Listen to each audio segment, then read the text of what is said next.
El Ayuntamiento de Madrid les da la bienvenida al Centro de Cultura Contemporánea Conde Duque. Tanto el equipo del centro como los artistas queríamos darles las gracias por asistir a la función y mantener juntos la cultura viva. Para continuar siendo un espacio seguro, por favor, respeten la distancia de seguridad y manténganse en el asiento que se les ha asignado. Cuando termine la función, el personal les ayudará a salir de la sala de la forma más segura. Se realizará desde las filas más cercanas a la puerta a las más alejadas.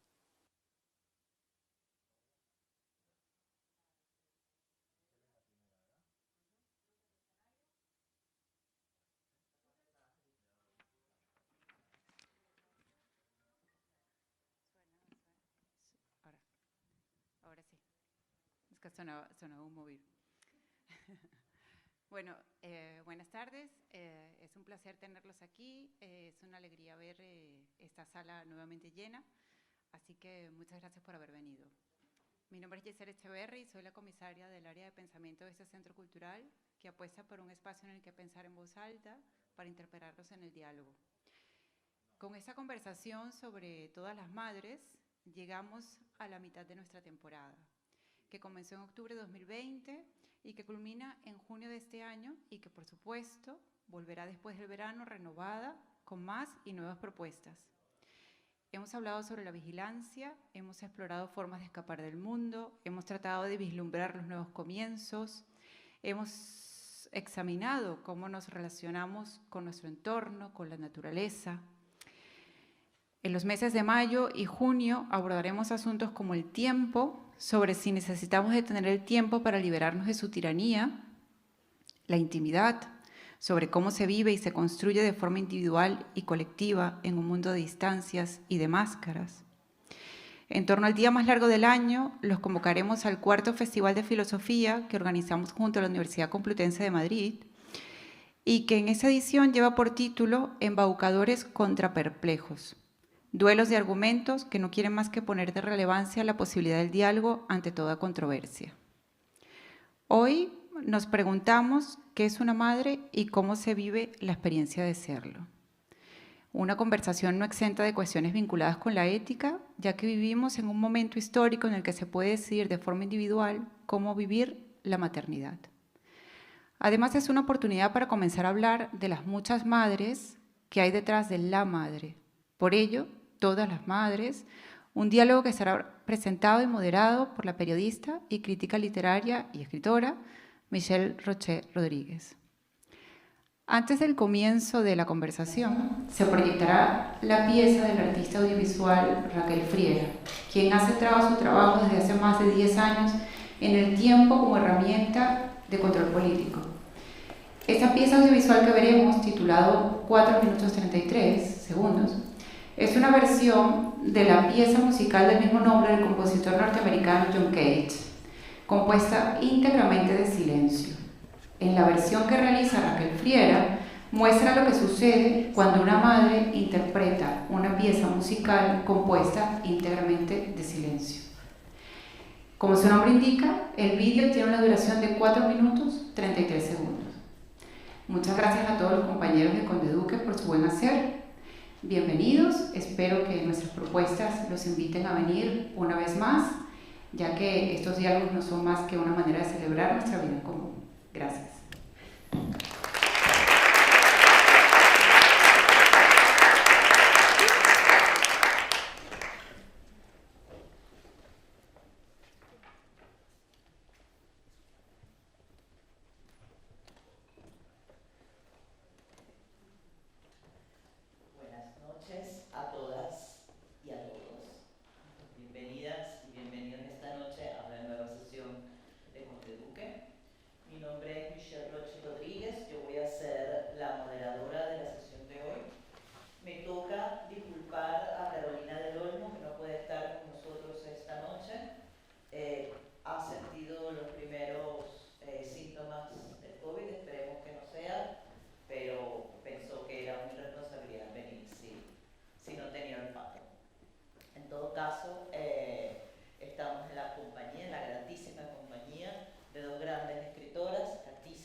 de Casas Vacías. Las dos, entre las conversación sobre el significado de la maternidad y sobre todo sus implicaciones hoy en día. Cuando Giselle me llamó a invitarme para este foro, yo no comprendía muy bien por qué lo hacía, porque yo hace muchos años decidí no tener hijos y eso causó en su momento un problema enorme tanto con mi madre como con mi abuela y todavía no se recupera. Lo bueno es que tengo un hermano menor que es bastante más conservador que yo y que quiere tener una enorme tropa de hijos. Y pues bueno, las cosas más o menos se van de a vino 10 años después, con lo cual, bueno, estamos esperando todavía. Sobre todo yo, que voy a ser una tía maravillosa.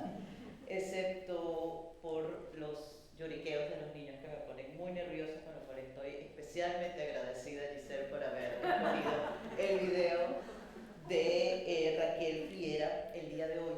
Pero yo creo que es la pieza emotiva fundamental para que comprendamos hoy las implicaciones de la maternidad. De repente nosotras comenzaremos a hablar en un entorno muy intelectual, quizás, pero siempre recuerden esa pieza porque todo lo que vamos a hablar el día de hoy sobre todo convoca a nuestra parte emotiva. La palabra madre tiene la misma raíz que la palabra materialidad y es la raíz mater, del latín mater, ¿no? Esto quiere decir un poco que la madre es nuestra entrada básica a la materialidad, ¿no? Significa la relación filial que hombres y mujeres tenemos con una fuerza sobrehumana y superior a nosotros que está ligada a la naturaleza, lo que conocemos generalmente como madre naturaleza, ese convencimiento de que realmente no somos nada frente a la fuerza de un tifón, frente a la grandiosidad de una montaña e incluso frente a una lluvia tonta, ¿no? También se refiere maternidad a la situación psíquica específica del yo, que se refiere a nuestra relación con la manera como llegamos al mundo y sobre todo con la vida. Cada uno de nosotras y nosotras tiene una idea específica de lo que es la maternidad. La mía se llama Julia Rodríguez y se hace llamar Julieta, vive en Caracas y todas sus llamadas siempre son urgentes. Y estoy segura que la de Brenda es una y que la de Katilla es otra bastante específica. Sin embargo, existe algo sobre la maternidad que nos convoca a todos y a todas y eso tiene que ver con el arquetipo materno, que es con el que hemos crecido. A pesar de que tengamos la idea particular de nuestra madre o de la persona que nos crió, hay un deber ser sobre lo materno, sobre lo femenino, y justamente sobre eso es sobre lo que vamos a hablar el día de hoy. Porque ese deber ser es, por supuesto, como todas las cosas, una construcción social, y es nuestra responsabilidad a la luz del presente comenzar a pensar qué tipo de maternidad y sobre todo qué tipo de feminidad a partir de los modelos de lo materno queremos construir. Desde los años 70, la discusión sobre la maternidad se ha convertido en un eje fundamental del feminismo de la tercera ola, de aquel lema de mi cuerpo es mío, ¿no?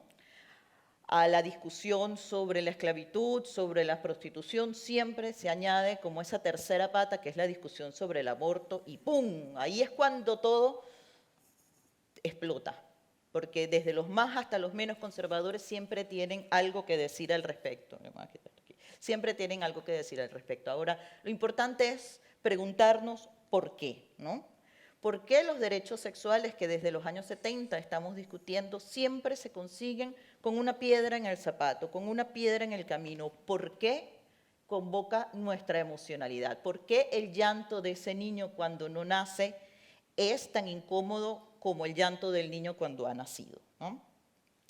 Esto implica que no existe una esencialidad o una esencialidad de lo femenino que hemos conectado a una noción de madre, pero también implica que esa conexión con la noción de madre está asociada a una serie de estructuras y de simbologías que ya trascienden el arquetipo y que se han instalado en nuestras sociedades, están construidas, por ejemplo, a partir de la noción de abnegación, que está presente en los libros, tanto el de Katilla como el de Brenda, con sus bemoles.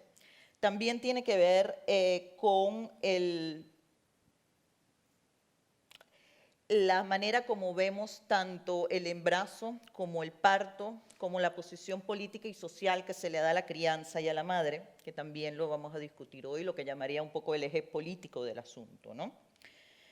A mí me interesa, sin embargo, dividir la conversación a través de preguntas que les voy a hacer tanto a Brenda como a Katisha en dos grandes aspectos, a ver si me acompañan. Un aspecto es este aspecto un poco simbólico asociado a la abnegación, y el otro aspecto es el aspecto un poco más político del presente, a fin de que nosotros después de 50 minutos más o menos de conversación podamos llegar a ciertas conclusiones y luego, si el tiempo lo permite, abrir a preguntas, ¿no? Que estoy segura que van a tener un montón de inquietudes. Simplemente decir brevemente, antes de comenzar a preguntar, para quienes no los han leído, Las Madres No es una novela donde una mujer cuenta el asesinato, el matricidio, ¿no? Infanticidio. El infanticidio, claro. El infanticidio que comete otra que mata a sus dos gemelos. Y lo interesante es que la mujer que lo cuenta pone sobre la mesa también su propia maternidad y su calidad de escritura, que también es otra cosa que podemos hoy conversar, Katisha, Brenda y yo al respecto. Desmitifica el instinto materno, discute el derecho de propiedad que el patriarcado se ha granjeado sobre el cuerpo de la mujer, y luego también habla del asunto de la soledad de la madre y la soledad de la que cría. Esto me conecta también directamente a Casas Vacías de Brenda Navarro, autora mexicana, en donde cuenta la historia de un niño desaparecido, y la palabra desaparecido no es casual para las personas que han estado siguiendo la historia, las noticias de México en los últimos años. Ahí también hay una noción de politización con la que me gustaría conversar con Brenda más adelante, pero cuenta la historia del rapto de un niño, de la madre que lo pierde, la madre a la que se lo quitan y la madre que se lo lleva. Y un poco estas madres están colocadas en dos aspectos, en dos estamentos, dos clases sociales completamente diferentes e irreconciliables a veces, ¿no? Lo único que las une es también ciertas nociones sobre la maternidad. Comencé diciéndoles que no comprendía muy bien porque Giselle me había llamado a mí para esto, puesto que yo era la madre negada y siempre seré la madre negada, la futura tía maravillosa, ¿no?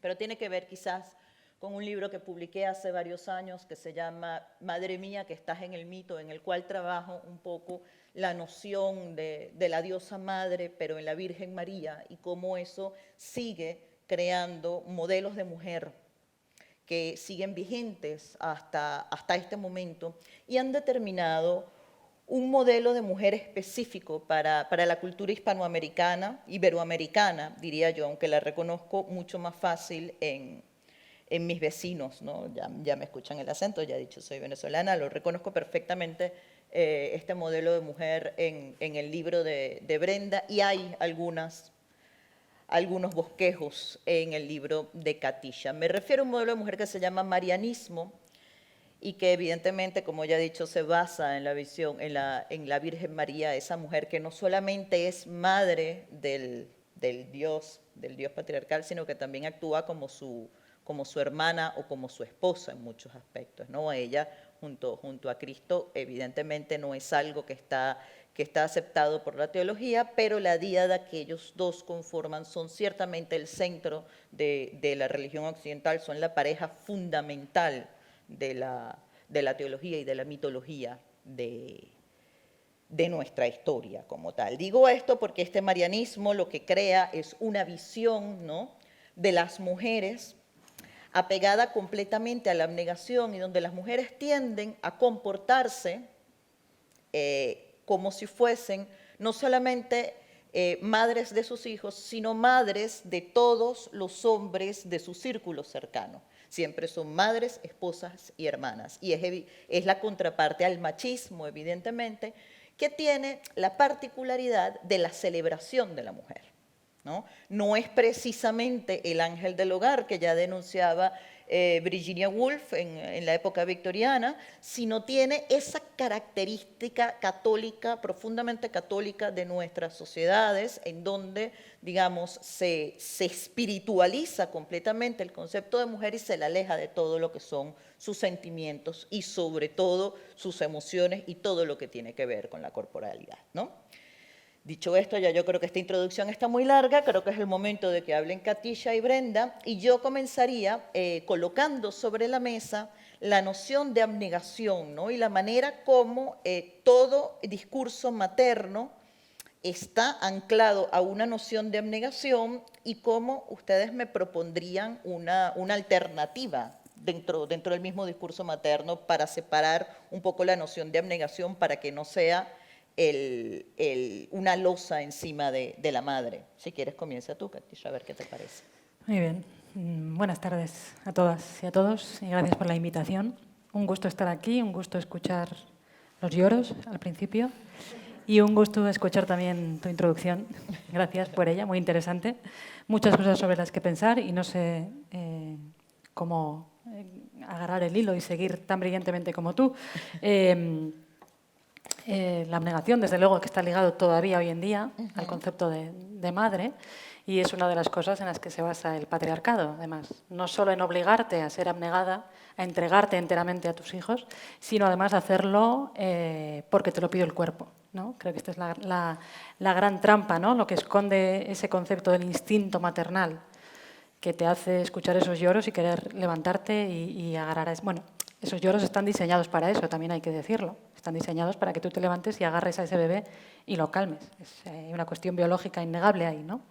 Pero esta trampa de decirte, tú vas a ser la esclava del hogar, tú vas a criar a estas criaturas que cuesta muchísima energía, muchísimo tiempo y además vas a hacerlo sintiendo que te realizas, ¿no? Que estás realizándote como mujer, que estás llegando a cierto culmen, que ese es tu dictado, ese es tu destino en la vida, ¿no? Esto es algo que, digamos que las caretas o esa ficción cayó hace tiempo, o creemos que ha caído teóricamente, y sin embargo yo misma, en mi vida y en mi experiencia materna, lo he sufrido, ¿no? He sufrido esta abnegación o este sentir que es lo que tengo que hacer, que tengo que sacrificarme yo más que nadie y que siempre van a estar por delante los hijos y que además lo tengo que hacer gustosamente, ¿no? ¿Cómo se le da la vuelta a esto? Yo sola no voy a hacer la revolución, ¿no? Y yo, desde mi casa, poco puedo hacer. Lo mínimo es ser consciente de ello y ser consciente cuando ocurre, ¿no? Cuando ocurren cosas, me refiero a, por ejemplo, me tengo que ir de viaje 2 días, como en este caso, y me siento culpable, ¿no? Me siento culpable por dejar a mis hijos 2 días, aunque sé que están bien cuidados, ¿no? Entonces, bueno, yo soy consciente de esto, siento esa culpabilidad y, sin embargo, viajo. Para mí esto ya es... Bueno, ahora ya mis hijos son un poco más mayores. Lo sentían peor cuando eran más pequeños, ¿no? Y, sin embargo, lo hacía. De alguna manera me empujaba a hacerlo porque sabía que ese viaje era importante para mí y que los niños iban a estar bien. Pero esto es un planteamiento teórico que tú haces, que se contrapone a lo que estás sintiendo, ¿no? Y ahí, bueno, eso es un conflicto, creo, irreconciliable por el momento. Sí, yo también quería meterme al vídeo y cargar al bebé. Estaba pensando, ahora que lo dice Katisha, en que cuando yo hago viajes, mi hija menor dice, te vas de vacaciones. Y entonces le digo, no, voy a trabajar. Y ella dice, vale, pero cuando te vas de vacaciones, ¿no? Y es una broma que se hace en casa, pero que tiene una connotación muy fuerte todavía, ¿no? Que yo le doy la vuelta riéndome, pero que luego ya me quedan ahí los focos rojos. Estaba pensando si la contraparte de abnegación tendría que ser como cuando vamos a romper una tela y le hacemos así y nos damos cuenta que esa abnegación también esconde un poco de poder, ¿no? Cuando nosotras somos designadas como las defensoras, cuidadoras y amas de la casa, se nos está otorgando un poder que también es complicado lidiar con él, porque como dice Katisha, de pronto sabemos que van a estar bien cuidados, probablemente mejor consentidos que cuando estamos nosotras, que comerán mucho más rico o les gustará más lo que comen cuando no estamos nosotras, pero también siento que agarramos de pronto esa abnegación porque porque si no estamos se nos quita un poder que nos han dicho que es el único que vamos a tener, ¿no? Y creo que ahí también hay una contradicción en si realmente, y esto lo he estado pensando por mucho tiempo, si realmente queremos dejar de ser las amas de casa y si estamos dispuestas a otorgar ese poder, ¿no? Y entonces yo encuentro como estas discusiones sobre la corresponsabilidad y quién la tiene que ejercer y si las semanas y todo esto aquí en España, porque en América Latina eso no existe ni por equivocación, y sí pienso qué tanto estos postulados tienen que ver con que queremos aferrarnos a eso porque se nos sigue negando otro tipo de autonomía en otros espacios, y como eso es lo que podemos controlar, sabemos manejar y conocemos, nos aferramos a él de forma inconsciente, ¿no? Y entonces esa abnegación también tiene que ver con no saber cómo acomodarnos todavía en el mundo socialmente como madres y como personas autónomas que nos dicen que podemos ser ya en pleno 2021, pero que la pandemia nos ha dicho que por supuesto que cero autonomía, que cero que la estamos librando, ¿no? Lo que nos han hecho es que nos han regresado a casa y nos han llevado todo lo público al espacio privado. Y ahí creo que por más poco abnegadas que hayamos querido ser, estábamos calladitas cuando nuestras parejas tenían sus reuniones de trabajo, les decíamos a los niños, "Shh", ¿no? O sea, entrábamos en esa abnegación porque nos lo imponían desde afuera, ¿no? Entonces yo creo que por ahí la abnegación tiene que ver con que todavía no podemos acomodarnos en una sociedad que no deja acomodarnos de otra forma. Frente a esta madre simbólica, enorme, abnegada, empoderada en su abnegación, ¿cuál es el papel entonces del hombre y de la sociedad? O sea, ¿dónde están los hombres en este retrato enorme de la maternidad? Eso querría saber yo. No, ¿Ves no, que es una pregunta válida? Quiero decir, ¿por qué no hay charlas continuamente, mesas redondas continuamente de padres, ¿no? Sobre la paternidad, ¿no? Sí, de todos los padres. Hablemos de nuevas paternidades. ¿Qué nos está pasando?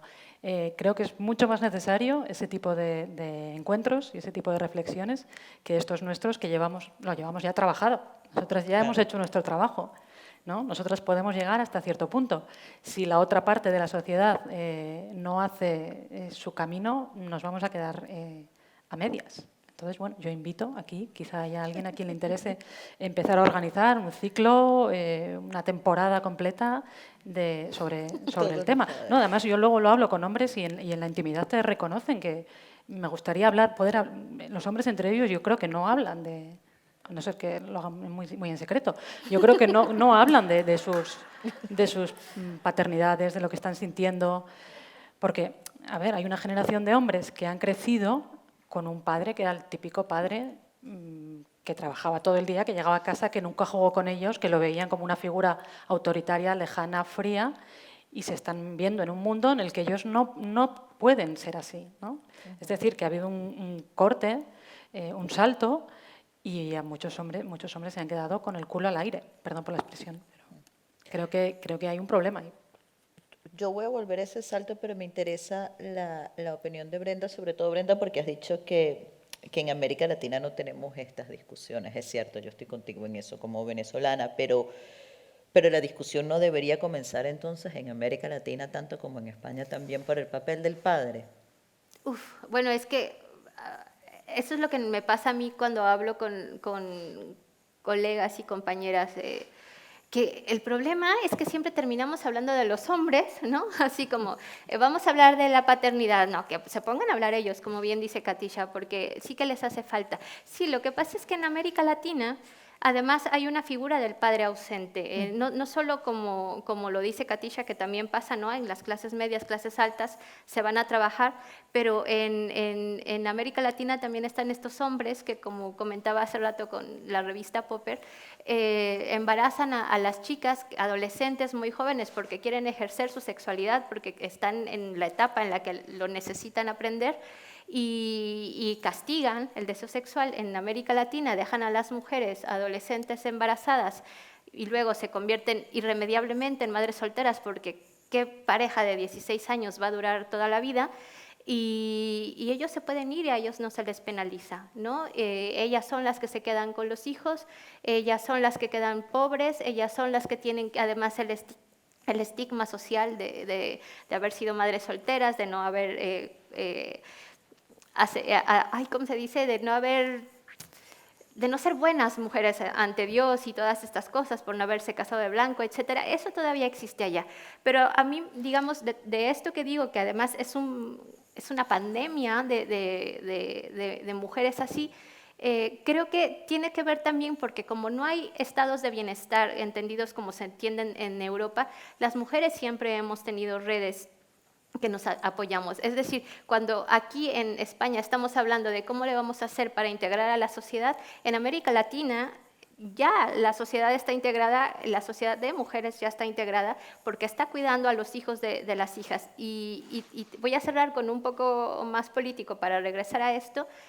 Acabo de leer un artículo sobre maternidades impuestas porque en América Latina está el problema del feminicidio, 10 mujeres en México asesinadas al día, y estamos hablando de las mujeres, estamos hablando del feminicida que queda impune, pero no estamos hablando de toda la infancia que se está quedando sin madres. Y estas maternidades impuestas caen en las abuelas, caen en las hermanas, caen en las primas, etcétera, ¿no? De eso también tendríamos que hablar, porque esa cadena de mujeres, de madres cuidando a los hijos a los hijos y a las hijas, son las que están sosteniendo que nosotras podamos hablar acá de corresponsabilidad, porque, regresando a lo que dice Katisha, los hombres no quieren entrarle al... Punto que quieren entrarle, pero nosotras nos aventamos y nos sentamos a hablarlo aquí con las luces encima de nosotras y a ellos hay que perdonarles porque lo quieren hablar quedito, ¿no? Hombre, pues que lo hablen fuerte como cuando gritan el gol del Real Madrid y del Barça, ¿no? O sea, que lo griten así, porque creo que estamos en un momento de crisis social en el que nos estamos dando cuenta que ni hombres ni mujeres cabemos en el modelo que nos están imponiendo. No cabemos ni queremos estar dentro de este modelo. Así que yo creo que los hombres pueden, no sé, hay veces que yo pienso, y si hablamos, creo que de hecho había un comercial de Paneca, la revista de Paneca o Libero, esta revista especializada en fútbol, que los hombres se ofendieron mucho, en el que les explicaban cómo lavar los trastes con tiros de esquina, no sé qué. Yo siento que podríamos hacerlo así, pero que lo hagan ellos, ¿no? Porque también viene esta responsabilidad de que hay que explicarles qué es el feminismo, qué es la maternidad, y hay que educarlos, y yo realmente estoy muy cansada como para estar educando más a los hombres. Han puesto, creo que están poniendo temas sobre la mesa más rápido de lo que yo soy capaz de atajar. Entonces, voy a simplemente a tratar de cerrar para conectar con lo siguiente. Me interesa, claro, la madre soltera, que es el enorme problema. También aquí creo que puede ser un problema numéricamente inferior, que en América Latina, por supuesto, la noción de feminicidio es lo que... Además, la madre soltera es lo que llena de emotividad, además de la carga católica, por supuesto, la discusión sobre el aborto, ¿no? El hecho de que en tantos países en América Latina todavía no se haya legalizado, ¿no? Pero ese aspecto político me gustaría dejarlo un poquito más adelante, porque ha señalado la figura de la cuidadora, ¿no? Cuando estas mujeres mueren o cuando estas mujeres no pueden cuidar a sus hijos, estas mujeres me refiero a las madres, perdón, cuando nosotras no podemos cuidar a nuestros hijos o cuando simplemente no estamos allí, pues recae en la madre, en la madre de la madre, en la abuela, en la tía, en la vecina, en la persona que está allí. Y siempre es una figura femenina, ¿no? Entonces es como que de alguna manera la figura de la cuidadora es siempre una figura materna, ¿no? La que estamos tratando también sobre la cual estamos discutiendo, ¿no? Había señalado, Katisha, la posibilidad también de crear redes dentro de la sociedad, ¿no? También como alternativa a la paternidad, ¿no? Pero también de qué otra manera podemos comenzar a conversar sobre la responsabilidad que tenemos todos en la crianza de los niños. ¿Cómo se puede hacer eso? ¿Cómo? Sí, o sea, desde la política. Ya me gustaría comenzar, estoy tratando tentativamente de entrar a la parte política. O sea, mi sensación es la siguiente, cuando hablamos de la madre siempre hablamos de algo simbólico, de algo enorme, esto que llamaba Brenda poder, pero luego los discursos sobre la maternidad del día a día son bastante específicos. Te voy a poner uno, todo el desastre que se armaba a partir de la maternidad subrogada, ¿no? La maternidad subrogada nos politiza, el aborto nos politiza, todas estas nociones que están alrededor de la concepción que tenemos sobre la maternidad, y la pregunta está en cómo hablar sobre esto sinceramente. Sí, hace pocos días en Twitter hubo una discusión muy interesante. Lo planteó la periodista Yune Fernández y hablaba de la candidata de Más Madrid, que no sé cómo se llama, perdón. Mónica. Se preguntaba, sin más, típico tuit que sueltas que luego se monta un lío, que por qué ponía en su bio de Twitter que era madre, ¿no? Madre, médica y política. Y bueno, recibió muchísimas respuestas y la verdad es que todas eran muy interesantes porque, claro, según cómo leyeras esa definición que ella misma se hacía, podías entender una cosa u otra. Había quien decía, esto siempre ha sido un deje de la derecha, ¿no? Hablar de la familia como un valor conservador, y parece que la izquierda está cayendo en este vicio por emulación o por vete a saber qué. Había quien decía, bueno, pues parece una manera de ponerse por encima de quienes no somos madres. También había cierta ofensa por ahí, porque bueno, es un tema muy delicado que despierta muchos resquemores y muchos dolores también, ¿no? El tema de la maternidad frustrada, quienes no son madres queriendo serlo. Bueno, pues también es un terreno minado ese, ¿no? Que hay que tener cuidado. Y luego había quien decía, no, aquí lo que está poniendo en valor, odio esta expresión, me ha salido, perdón, lo que está queriendo subrayar es que ella hace un trabajo, además creo que decía que era madre de 3, si no me equivoco, que hace un trabajo, igual que es médica, es madre.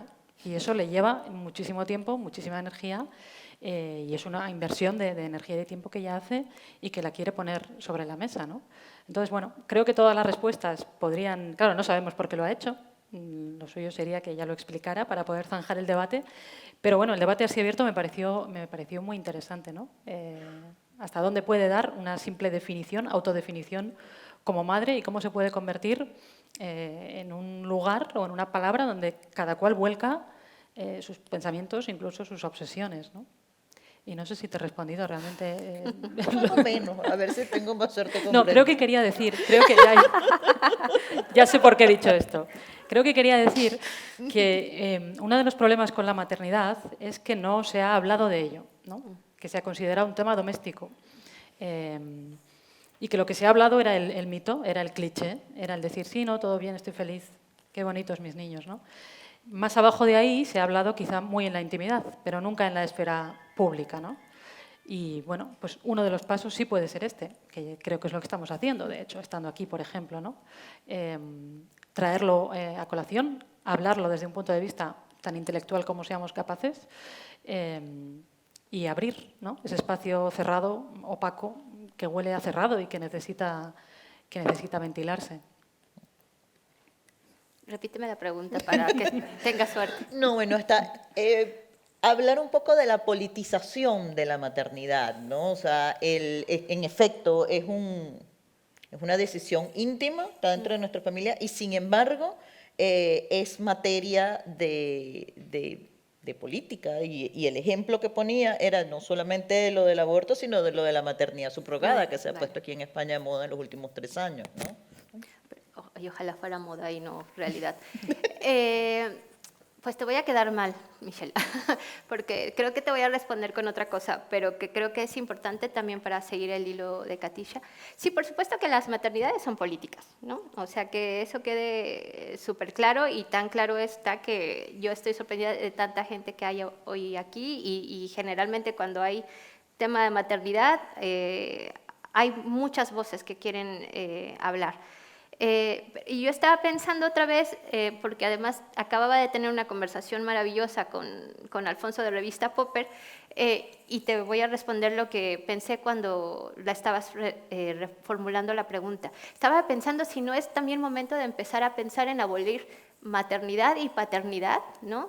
Así como queremos abolir género y abolir división sexual del trabajo y etcétera, empezar a pensar en un mundo en el que, en vez de estar hablando de los derechos de las mujeres y de los hombres, empecemos a hablar de los derechos de la infancia como tal, en el que no nos empecemos a pelear que porque si tú como hombre tienes más o yo como mujer tengo menos o lo que sea, que es verdad, que no lo vamos a negar, pero empezar a utilizar el concepto como debe de ser del derecho de un infante a crecer dignamente, ¿no? ¿Y eso qué tiene que ver? Eso ya tiene que ver directamente con la educación, con la comida, o sea, con la alimentación, con una casa, ¿no? Que en este país es bastante tela, ¿no? O sea, no nos dan casas, no podemos maternar a gusto, pero de todos modos, y nos la cobran carísimo, etcétera.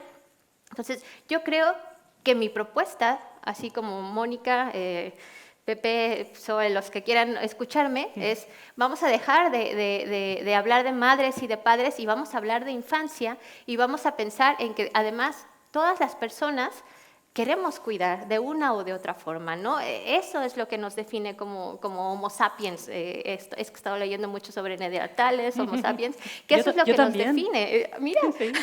Que nos define que queremos socializar, que somos redes sociales y que por ende tendríamos que empezar a pensarlo desde ese punto, porque también ser madre o padre es una cosa muy dura en el sentido de somos una autoridad frente a un ser humano que está creciendo, que está aprendiendo de nosotros para bien y para mal, y no necesariamente somos los mejores modelos a seguir, ¿no?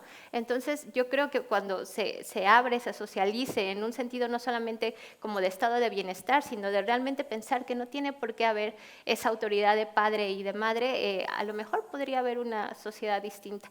Yo sueño mucho, pero es mejor soñar. Siguiente libro de ciencia ficción, entonces. Bueno, la ciencia ficción feminista se ha encargado de esto. Y hay muchas historias de cómo se puede criar a través de tríos de personas que no están ligados emocionalmente entre ellos, sentimentalmente, quiero decir.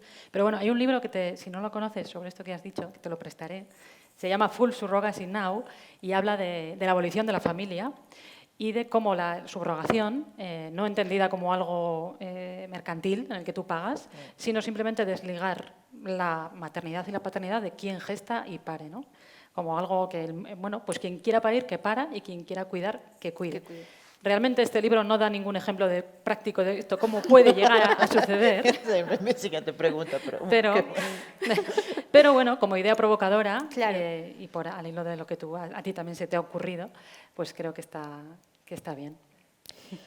Claro, porque ustedes están diciendo cosas preciosas, pero estamos en el mundo en el que estamos y no, también pero siempre hay que imaginar. Sí. Yo estoy contigo, pero también un poco poner los pies sobre la tierra, que esto además es un discurso sobre el poder y es un discurso sobre el poder dentro del cuerpo de la mujer. Es decir, esto es como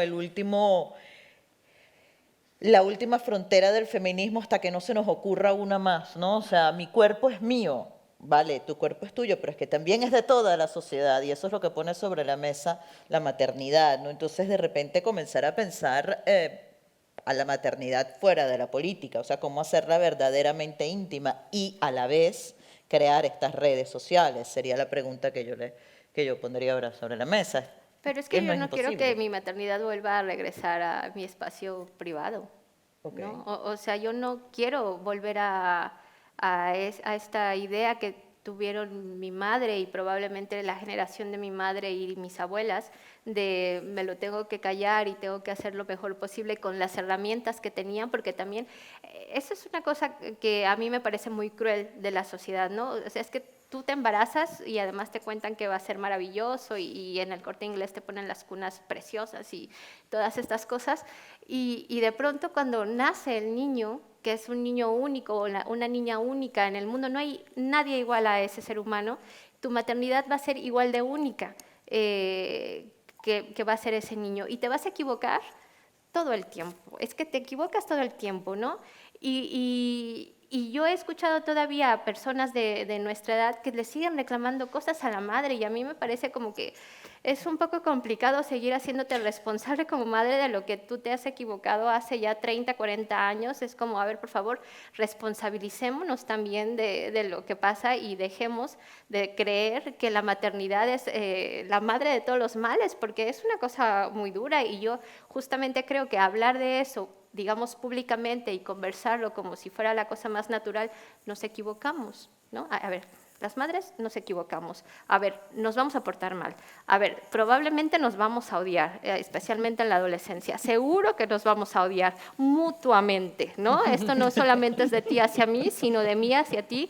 Y luego nos vamos a querer porque convivimos y así es el amor, ¿no? El amor materno y el amor de todos los sentidos es doloroso y triste. Pero si lo volvemos a regresar a a hablar como de es cosa solamente de casa, es como volver a reafirmar a la familia como la base de la sociedad. Y yo creo que ahí está el punto de las feministas de la tercera ola y yo creo que de las anteriores. Desmontar a la familia como la base de la sociedad, como la base del sistema económico, es a lo que sí podemos aspirar ahora, con los pies muy bien puestos sobre la tierra, porque lo estamos viviendo ahora mismo, ¿no? Ya no se puede bajo ninguna circunstancia seguir apelando a la familia tradicional con todo lo que implica. O sea, vamos a hablar de la familia tradicional, pero con todas las aristas, porque si no, viene Vox y el PP y nos roban los discursos, porque es muy fácil robarnos los discursos. A las feministas nos roban muy rápido el discurso, nos lo voltean, tienen una capacidad increíble. Sobre todo que hay muchos feminismos y el feminismo, su rol en la vida es estarse preguntando constantemente sobre cosas. Me gusta mucho lo que dices, que también parafraseé un poco lo que ha dicho Katisha en otro momento, lo de desmontar a la familia. La posibilidad de que desmontar a la familia también signifique responsabilidad individual, que a la vez es la base, se supone, de la modernidad. O sea, hasta que no seamos responsables por nosotros mismos no podemos tener autonomía en el mundo. ¿Qué hacemos siendo o creyéndonos adultos sin ser responsables de lo que somos o de lo que hacemos? Yo voy a dejar este asunto político por aquí pululando porque hay algo que las dos señalan en sus maravillosas novelas y es la enorme soledad de la madre, ¿no? Yo me pregunto, Katisha, esa noción de soledad, si no se puede también extrapolar a la mujer, al género femenino en general, o no sé si esto sea una barrabasada, ¿no? Pero me gustaría que hablaras un poco de cómo tratas el tema de la soledad dentro de la novela y también traerlo un poco a la vida, a la conversación que tenemos. Sí, yo cuando diseñé mi personaje protagonista, que es madre, aposta le quité redes alrededor, ¿no? Entonces ella se habla de la madre de la protagonista, que se marchó a una isla, se fue a vivir a una isla y ahí se quedó. Cuando su hija cumplió 18 años, bueno, pues terminó, digamos, ese contrato de te cuido, ya no necesitas este cuidado, me voy. Y entonces ella no tiene una madre cerca que le ayude, su pareja además es extranjero y su familia política también viven fuera. Y bueno, digamos que remarqué de alguna manera esa soledad, ¿no? Que puede ser la que yo misma viví sin tener esas circunstancias quizá tan exageradas, ¿no? Esto tiene que ver con muchas cosas y claro, tiene que ver con la feminidad y con cómo se han entendido los trabajos femeninos, que son trabajos domésticos, por lo tanto de casa, ¿no? Que desde fuera no se ven, que suceden dentro de la casa y que no le importan a la sociedad, ¿no? Y también tiene que ver con cómo vivimos hoy en día. Yo no creo que hace 100 años las madres vivieran tan solitariamente la experiencia. En un pueblo pequeño, teniendo que trabajar junto a otras madres y con los niños siempre pululando alrededor, me imagino que la experiencia no tendría nada que ver. Pero tal y como vivimos hoy en día, cada cual en su pisito donde no se conoce a los vecinos, muy alejados unos de otros, quizá en la misma ciudad, pero sin verse, porque las ciudades son más grandes y, bueno, pues todo lo que implica nuestro estilo de vida, ¿no? Que tiene muchísimas cosas bastante horribles, que sin embargo soportamos, ¿no? Y luego también tiene que ver con cómo a veces a la madre, por esa presunción de que ha llegado al culmen, de que ya lo tiene todo, no se le pregunta más, ¿no? Esto ocurre, por ejemplo, con amigas que no son madres y que piensan que si se inmiscuyen, se están inmiscuyendo en el sentido negativo, ¿no? De que están molestando, de esta madre que está aquí en pleno puerperio con el bebé, ¿qué voy a hacer yo? Esto me lo han dicho amigas, ¿no? Yo, bueno, es que no he querido molestarte, es que no he querido llamarte. Bueno, por esta concepción está completa, ¿no? Está completa con su bebé, no tiene tiempo, y quizá no tenga mucho tiempo, pero yo creo que sí es necesario mantener ese contacto, ¿no? No quedarte aislada, porque muchas veces en el confinamiento mucha gente lo dijo y es verdad, todo el confinamiento se parecía al puerperio, ¿no? Esas primeras semanas en las que te quedas aislada del mundo, ¿no? Y parece que el mundo se ha parado. Bueno, el confinamiento se había parado de verdad. En el caso del puerperio, miras por la ventana y la vida sigue. Dices, ¿cómo? ¿No? ¿Qué pasa en taxis? ¿Y a dónde va esa gente en taxi? ¿No? A parir irán, porque no hay nada más en el mundo, ¿no? Y bueno, ese aislamiento, que no creo que sea universal, que creo que es muy coyuntural de los tiempos en los que vivimos, es lo que quise un poco retratar en la novela. A mí me interesa en Casas Vacías, como comencé diciendo también, el retrato de las dos mujeres que son únicas en su soledad, ¿no? En su manera, la que ha perdido al hijo y la que quiere tener uno y no puede, ¿no? Háblanos, porfis, de la construcción de esa soledad. Sí, Soledades. también evidentemente la primera voz que enmarqué dentro de la clase media tenía que ver mucho con las características urbanas que ya ha dicho Katisha, respecto a que aunque tengas redes es imposible que las tengas muy cercanas por la misma lógica de la ciudad. Y en efecto, yo creo que la gran diferencia entre poder salir de esa soledad está en que las redes te sostengan, ¿no? Y en el primer caso de la primera voz, por ejemplo, ella sí que hace un reclamo, ¿no? Ella dice, cuando la gente vio que mi hijo estaba desaparecido y yo no estaba llorando y no estaba cumpliendo con el estereotipo de la madre que llora y se lamenta y es como esta figura de la llorona mexicana de que sufre, sufre, sufre, en ese momento me dejaron sola porque era más entretenido ver la televisión, ¿no? Y ahí yo, o sea, quería hacer como esta metáfora de que es verdad, que de pronto si tú no estás llorando y no estás hablando todo el tiempo de dolor, dejas de ser interesante en el sentido de entretenimiento para la gente. Y en el caso de la segunda, que quería hacer también este contraste, porque ella sí que tiene redes, ¿no? Sí que con las primas, sí que tiene los amigos de Rafael, etcétera, pero es justamente como la dinámica de supervivencia que hay dentro de las clases pobres, que aunque tengas redes, te tienes que callar todo lo que vas viviendo porque no te da tiempo, o sobrevives o te pones a hablar, o sobrevives o te pones a pensar, y si te pones a pensar no vas a querer sobrevivir mucho en ese tipo de condiciones, ¿no? Entonces sí creo definitivamente que aunque que suene como a un discurso ya totalmente manoseado actualmente, las redes, que haya alguien que te esté acompañando es lo que puede generar una gran diferencia. Y estaba pensando, por ejemplo, cuando estaba hablando Katisha, en dos tweets. Uno de los nuevos edificios en los que los apartamentos ya no van a tener cocina porque ya van a ser comunitarias, ¿no? Y ese tuit decía, vaya, los millennials conocen las ideas del socialismo y del comunismo, que hacían ese tipo de construcciones que quisieron hacer y que, bueno, no funcionaron porque se ha apelado a la individualidad.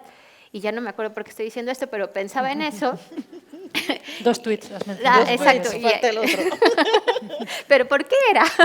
La soledad. Eso, por la soledad. Y pienso, por ejemplo, en lo que pasa en estos modelos de estado de bienestar maravillosos que nos quieren hacer creer que hay que envidiarlas, como en Suecia, que la gente está muriendo sola en sus apartamentos súper funcionales, tan funcionales y tan conectados tecnológicamente, que la persona ha muerto y le siguen cobrando la renta y los servicios porque está domiciliado, ¿no? O sea, como que entre ese espacio y este otro espacio hay todos estos matices en los que creo que las experiencias que tenemos, Katisha, todas, tú misma, porque vas a ser una tía maravillosa, ¿no? Como yo, porque soy la amiga, tía de los hijos de mis amigas, etcétera, que podemos ir compartiendo. Por eso, insisto, yo no quiero que nos volvamos a dejar a la maternidad como de un lado, porque además hay, insisto, esta necesidad de cuidarnos las unas a las otras, de convivir, y lo hemos visto en la pandemia, de socializar, que de ahí tenemos que aprender, no de lo que nos digan las políticas públicas, no de que nos digan si está bien ser madre y llevar a los hijos a la Cámara de Diputados, está en las experiencias que tienen nuestras amigas, nuestras tías, nuestras abuelas, etcétera. Espero haber respondido a tu pregunta. No, pero no importa. No, mentira, mentira. Bueno, yo ya para ir cerrando, la presencia de otras, para ir cerrando con una pregunta extensa, además, la presencia de otras escritoras en las obras de las dos es importante, es muy interesante. Yo creo que el ejemplo más interesante aparece en Doris Lessing, creo que lo citas tú, Katisha, ¿no? Cuando hablas de la condena que fue. Doris Lessing tuvo 2 matrimonios, el primer matrimonio tuvo 2 hijos, los abandonó, se los dejó, no los abandonó, los dejó con su esposo. O sea, Pero aparece en todas partes como si los abandonara y ciertamente esto fue lo que le Sí, recriminaron las por mujeres mucho abandonan, tiempo. los padres simplemente se divorcian. Exacto. Claro.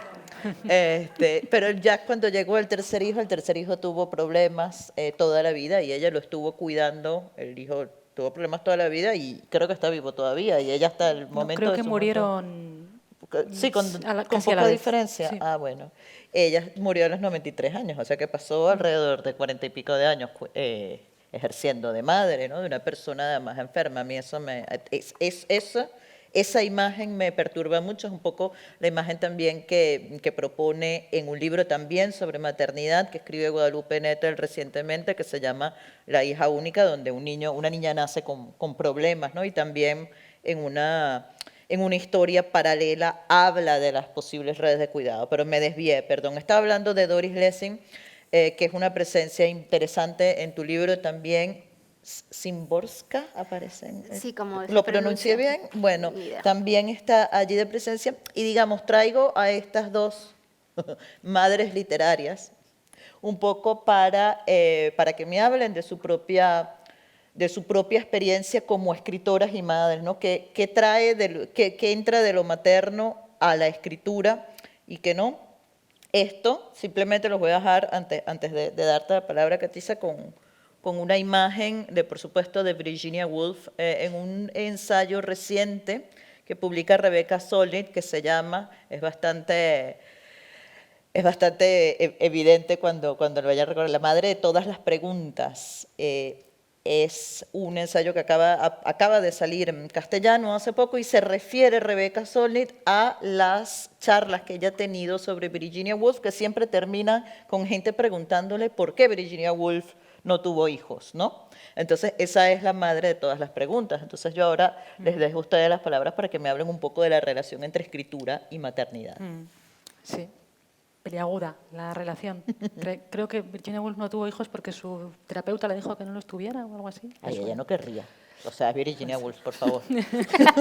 Seamos sinceras. Pero antes me he quedado con ganas de decir que el psicoanálisis también es una de las cosas que habría que abolir, porque cuánto daño ha hecho, ¿no? esa ideología, que yo creo que es una ideología. Bueno, en fin, antes me he quedado con ganas de decirlo y lo digo ahora. Pero hablando de escritura y maternidad, sí, es uno de los grandes temas de mi novela, porque bueno, la protagonista es escritora y, bueno, de alguna manera, como ella quiere escribir, pero al mismo tiempo acaba de ser madre, bueno, pues decide escribir sobre un infanticidio. De alguna manera se unen sus dos grandes temas, ¿no?, que le ocupan. Y realmente lo que yo quería escribir, era de esa tensión existente entre hacer dos cosas que son incompatibles en un momento de la vida, sobre todo cuando un bebé es recién nacido. Escribir es lo último que puedes hacer realmente, porque te pide lo mismo la escritura, te pide casi lo mismo que la crianza, ¿no?, que es la dedicación completa, sobre todo mental, ¿no?, que es lo más importante. Si tu cabeza está en ver si el bebé respira, que es básicamente lo que haces las primeras semanas, ¿no?, ver si respira y ver y querrá teta, no, sí, y estar todo el rato poniéndole y quitándole, pues evidentemente escribir no es algo que vaya a estar, para lo que vaya a haber ningún espacio en tu mente, ¿no? Entonces esto fue algo que para mí era muy, muy importante y me creó muchas tensiones y que sin embargo con el tiempo he aprendido a relativizar. Porque bueno, yo he escrito 2 novelas pariendo en medio de cada novela, ¿no? Entonces, bueno, miro hacia atrás y digo, realmente fue tan horrible si pude hacerlo, ¿no? Quizá me llevó un poco más de tiempo, sí, quizá no, me llevó más tiempo y bueno, perturbó un poco los planes de novelas, quiero decir, pero finalmente lo hice, ¿no?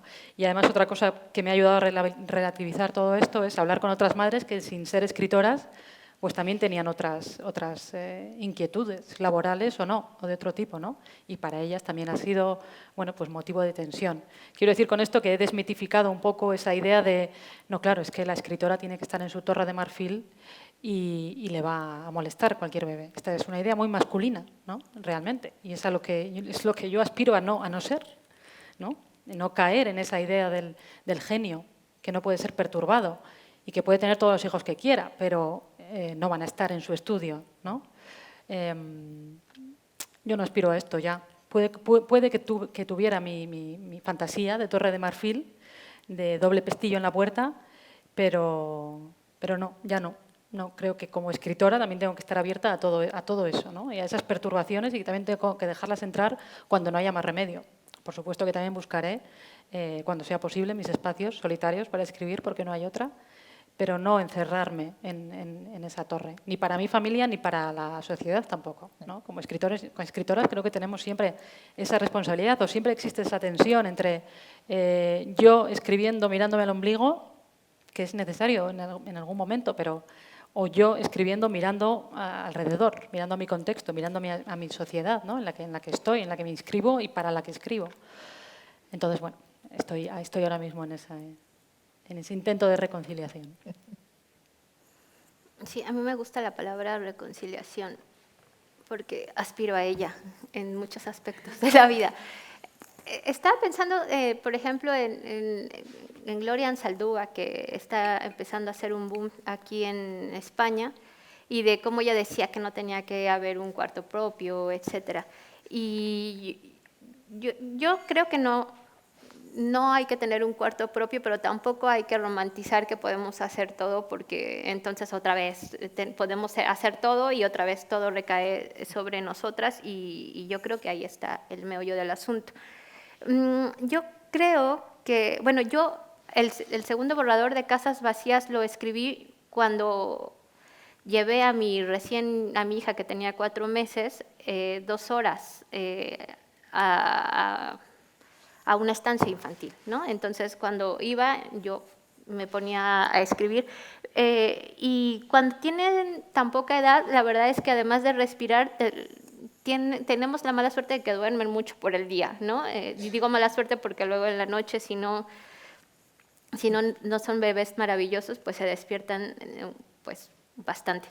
Entonces, yo lo que sí hacía y sigo haciendo, e hice en la pandemia cuando tenía toda la familia en casa con la segunda novela, era como estar pensando todo el tiempo, como empezar a imaginar cosas y hacer anotaciones, y si veía una cosa, un texto, un poema, una película, una frase en una serie de televisión, me lo iba apuntando y decía, esto puede quedar por aquí, puede quedar por allá, para no sentir esta frustración de no tener el tiempo.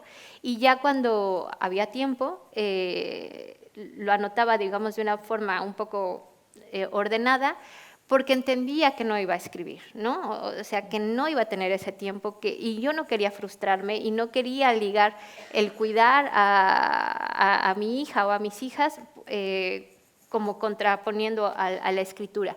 Y lo que yo creo ahora que tiene que suceder, al menos en mí, o a lo que aspiro, es a una cosa que puede parecer muy imbécil, porque a veces me digo, esto es una cosa muy imbécil, pero quisiera aspirar a eso, ¿no? Como pensar que la escritura, que es una cosa que yo gozo muchísimo, que es una de las pocas cosas en la vida que de verdad disfruto, en un sentido de esto no me están pagando realmente por hacer esto, realmente lo quiero hacer, es una cosa que disfruto a plenitud. Pensarlo como es mi momento de tener sexo, ¿no? Porque cuando tengo sexo no importa si estoy casada, tengo empleo, no importa, me pongo a lo que voy, ¿no? Y a lo que voy en ese sentido, o sea, lo pienso así, bueno, si tengo la oportunidad de, o tenía, o lo que sea, o tendré de tener esta oportunidad de disfrutar sexualmente, una cosa que a mí realmente me genera placer, pensarlo también en términos de la escritura, aunque sea poquito tiempo, aunque sea tan vano, tan efímero, ¿no? Ese tiempo realmente hacerlo disfrutando, y luego como hacemos en el amor romántico, ¿no? Que te mandas el mensajito, que la selfie, que la nude, ¿no? O sea, como ir preparando todas estas cosas para que cuando ya sea el momento ya como que haya algo previo. Creo que tiene que ser así, porque tampoco es que nos vamos a pasar la vida frustradas diciendo no podemos escribir, porque qué horrible estar frustrada con algo que realmente te genera placer en muchos sentidos, ¿no? Bueno, que la experiencia de las escritoras sirva para todas las madres profesionales. Yo creo que es un buen momento para cerrar. Hemos hablado de la maternidad como generadora de un patrón de expectativas sociales, pero también de la posibilidad de crear redes de cuidados para la infancia, de la necesidad de subrayar los derechos de la infancia y, bueno, salir de la torre, pero que cuando salgamos de la torre también nos ayuden a las madres y a las mujeres a crear estas comunidades, ¿no? Yo creo que es un buen momento para abrir para preguntas. Si alguien tiene, yo no veo muy bien hacia atrás, pero no sé cómo se haría, levantando la mano. Levanten la mano. Ah, Hay una allá mano. en el fondo hay, en la oscuridad. Sí, sí, se te Yo oye. repito la pregunta de todas maneras para que quede para el streaming.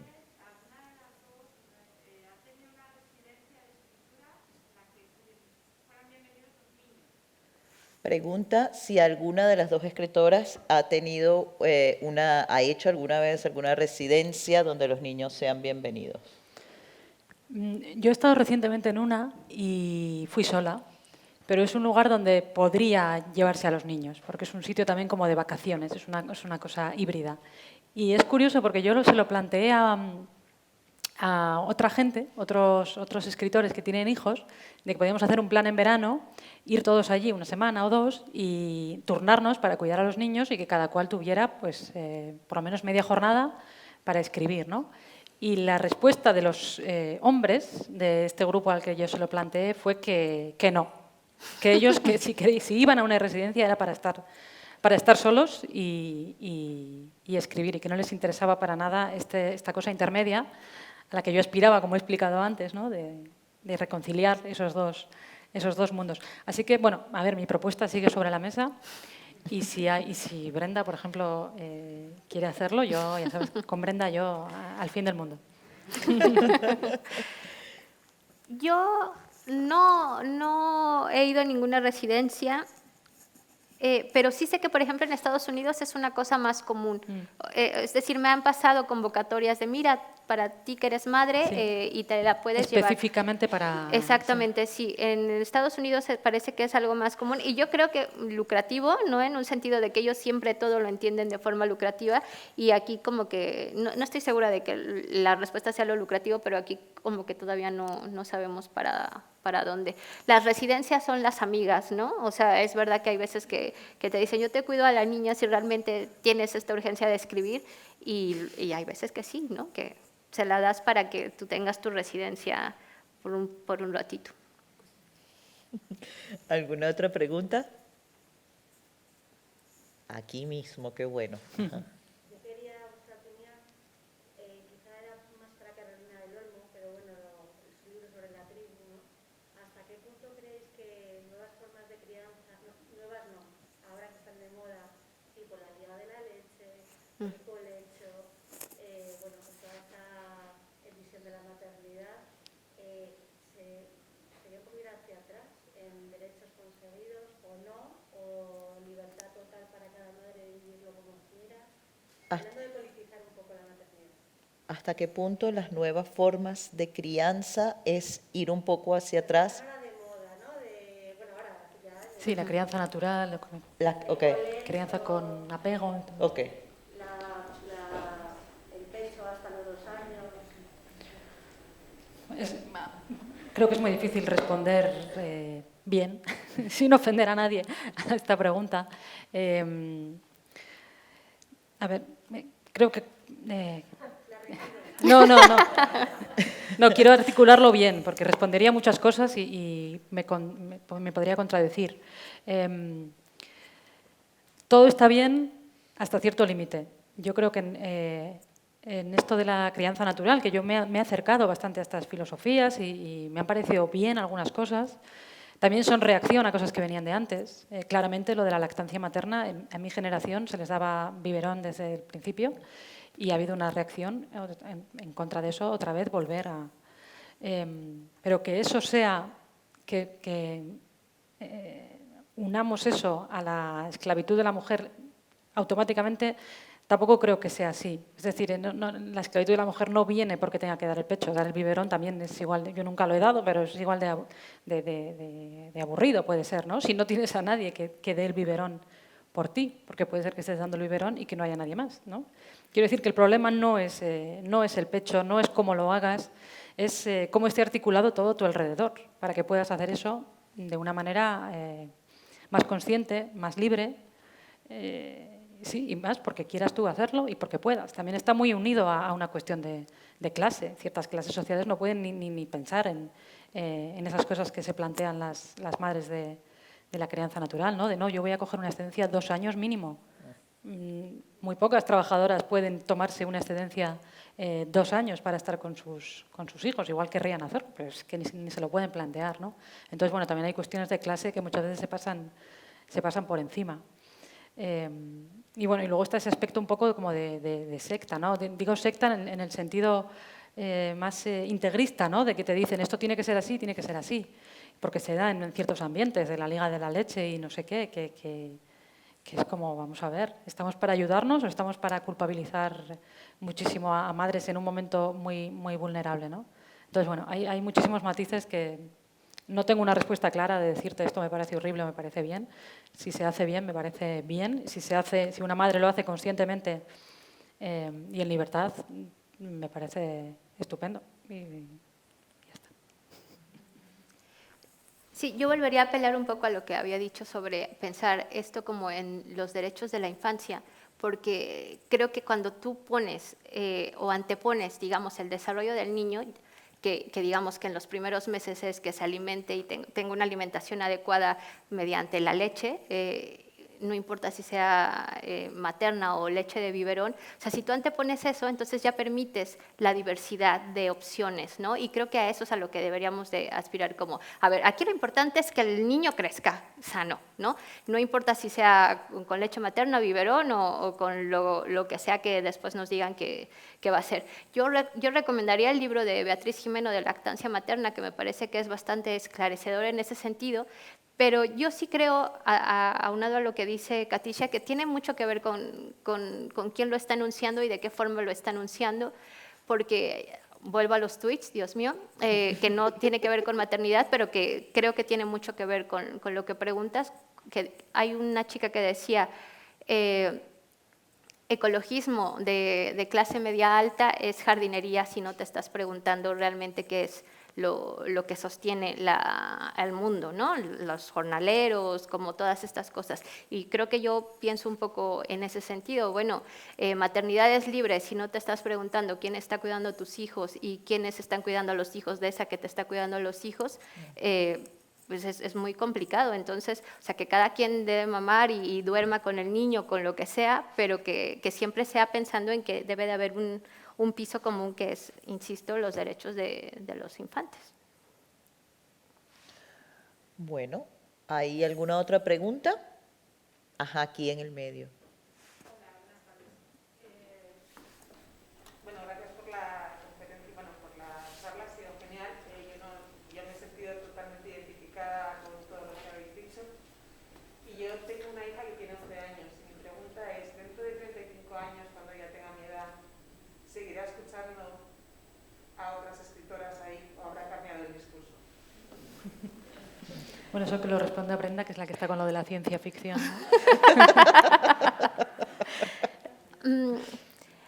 Es complicado porque yo le tengo mucha fe a las nuevas generaciones, en un sentido de que yo de verdad escucho particularmente a mi hija de 16 años diciendo, o sea, es que hay veces que yo escucho lo que ella dice y lo aplico a mi vida, ¿no? Si yo hubiera tenido la inteligencia y la claridad que tiene ahora mi hija de 16 años, otra cosa hubiera sido mi vida. Entonces, o sea, creo realmente que aunque nosotros no les estemos diciendo todo el tiempo, sé feminista o los derechos de las mujeres, ellas ya van entendiendo cuál es su lugar en el mundo. ¿Perdona? Con 14, con 15 también, rebelarme, ¿no?, contra mi madre, somos 2 chicos y 2 chicas, hermanos, pues ¿por qué tenemos que hacer tal y tal y no sé cuánto? O sea, pues yo esto no lo voy a hacer y he caído. Ya. O sea, wow, se he resbalado ahí. Sí, pero has caído, pero estás aquí hablando de que puede ser distinto, entonces ya no has caído tanto. Ella dice, no, porque o sea, tiene como muy claro y hablamos, ¿no?, y hablo con ella, pues de dónde se tiene que poner, o sea, y sí, ¿no? Y me pasa igual que con tu hija de 16 años, tiene 11, pero bueno, dentro. Y digo, joder, si lo tienes tan claro, pues a ver, pero me da ese miedo que, como yo también lo tenía como claro, que no iba a cometer los mismos errores, entre comillas, de mi madre, y los he hecho. ¿No? Pero tú has cometido los mismos errores o la sociedad te ha puesto unas limitantes en las que aunque tú quieras hacer, ¿no? Como esto es lo que se espera, ¿no? Pues, y no sé si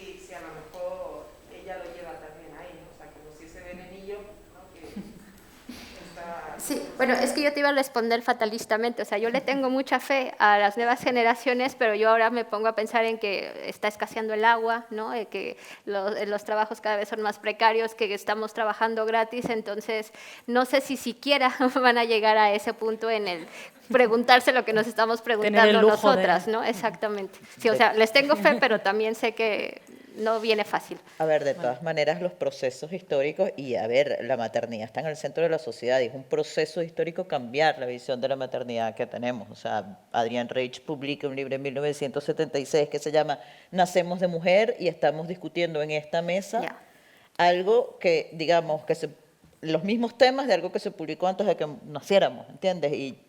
Y está bien, mientras los discutamos, mientras tengamos la libertad de discutirlo, si me permiten que me meta un poco allí. Por supuesto. ¿Hay alguna otra pregunta? Hay una cabecita por allí subida, pero no sé si es una mano. Ok, si no hay otra pregunta, pues bueno, les agradezco mucho que nos acompañen, que nos hayan acompañado hoy. Muchas gracias a Giselle, a Conde Duque, a Brenda Navarro y a Katisha Aguirre. Ay, quiero decir que yo también con Katisha donde ella quiera, ¿eh? Qué bonito.